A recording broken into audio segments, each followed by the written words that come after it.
My brothers and sisters in Islam, I finally want to conclude with one thing, and that is, you know, in the books of fiqh, there is a chapter that is titled Babu Awqat al-Nahi. So when you open the books of fiqh, there is a chapter there, Kitab al-Salat, the chapter of prayer, and it's got all the rulings of the prayer.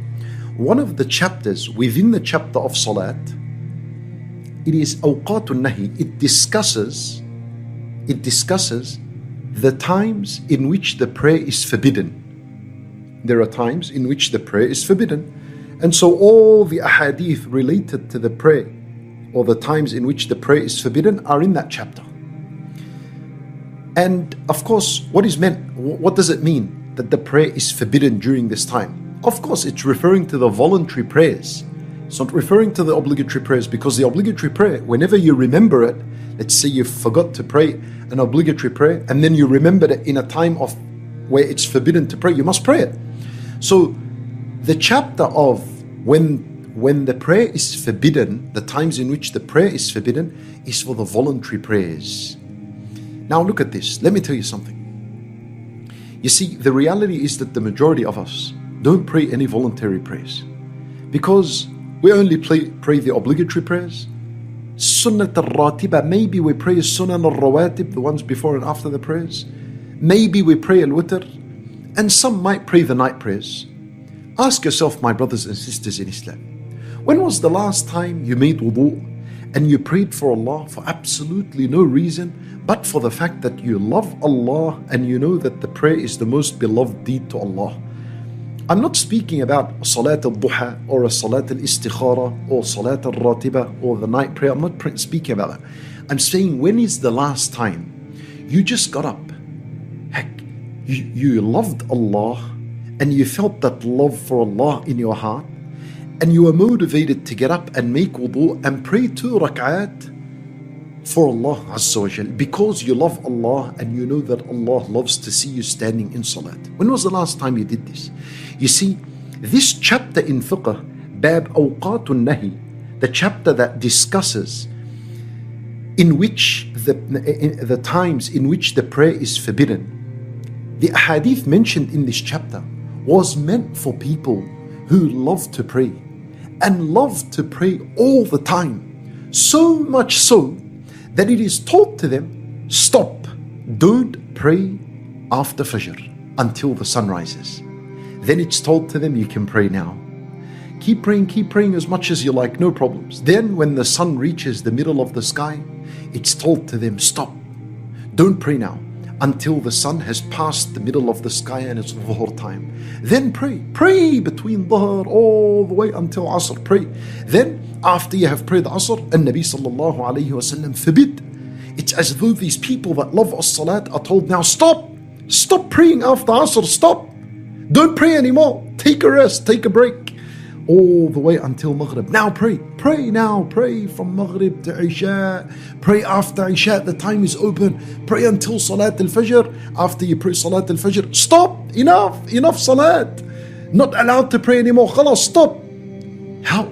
The one who doesn't pray voluntary prayers, how do these ahadith relate to him? Do people even care about this chapter in which Nabi sallallahu alayhi wasallam discussed in which the times in which the prayer is forbidden? Do people even care about these ahadith? But people are not even praying. Why would people study these ahadith? So you should understand, these ahadith were meant for people who love as-salat so much that they would continuously pray.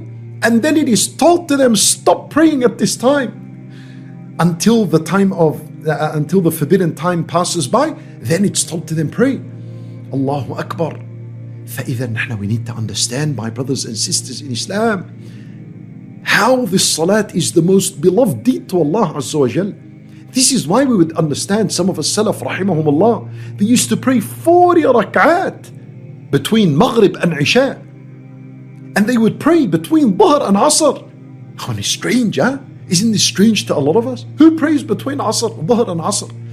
Who has ever gotten up and heck, he was motivated, he was sparked by the love of Allah Azza wa Jal, by his love for Allah, and that Allah loves the prayer. So he got up between Dhuhr and Asr and he made wudu, and he got up and he prayed 2 rak'at for Allah. Not a duha or a sunnah ratiba or an istikhara, none of that. Just 2 rak'at for the sake of Allah Azza wa Jal. This is why Allah described the Sahaba, تَرَاهُمْ رُكَّعًا سُجَّدًا. You see them all the time in ruku' and in sujood. That's Allah's description of the companions. تَرَاهُمْ رُكَّعًا سُجَّدًا. And that was the case of our beloved Messenger sallallahu alayhi wasallam. He would say, جُعِلَتْ قُرَّةُ عَيْنِي فِي الصَّلَاةِ. That the coolness of my eye has been in salat. Yani I find comfort and coolness and delight and happiness and peace and tranquility and relaxation in as-salat. This is what is meant by جُعِلَتْ قُرَّةُ عَيْنِي فِي الصَّلَاةِ. قُرَّةُ عَيْن, this word is a word that implies the highest degree of happiness in a person's life. He found it in as-salat. Where is your قُرَّةُ عَيْن? A lot of us, where is his قُرَّةُ عَيْن? Maybe most of us قُرَّةُ عَيْن is, I don't know, what is it? In seeing your wealth, in seeing your check at the end of the week, in seeing your account at the end of the week, in seeing the dream car that you always dreamed to buy, in seeing the dream house that you always imagined, in seeing the kitchen that you always imagined and how you wanted it to be. Most of us, this is where the nth degree of his happiness is. When Nabi sallallahu alayhi wasallam is saying and teaching us that the highest degree of happiness should be when you are in salat.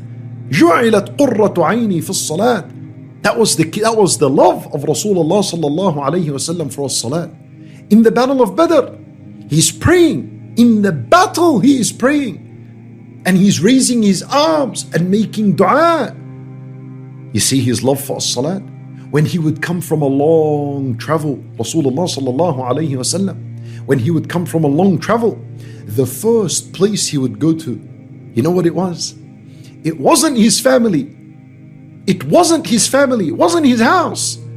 The first place he would go to after a long travel was al-masjid, and he would pray 2 rak'at. This is why it is a sunnah that whoever comes back to his country after a travel, that he go to the masjid and pray 2 rak'at.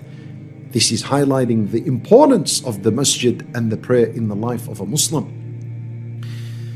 When Nabi sallallahu alayhi wasallam كان إذا حزبه أمر فزع إلى الصلاة. Anytime he was affected by a matter, he would rush to the prayer. This is how the companions described him. And this wasn't a hadith he said. This is how the companions described him. Meaning, how many times did they see him rush to the prayer every time he was faced by a calamity or there was a distressing matter? They had seen it so much that they related it to us as a news, as a khabar, as an athar, as a hadith, that any time he was distressed, he was rushed to the prayer.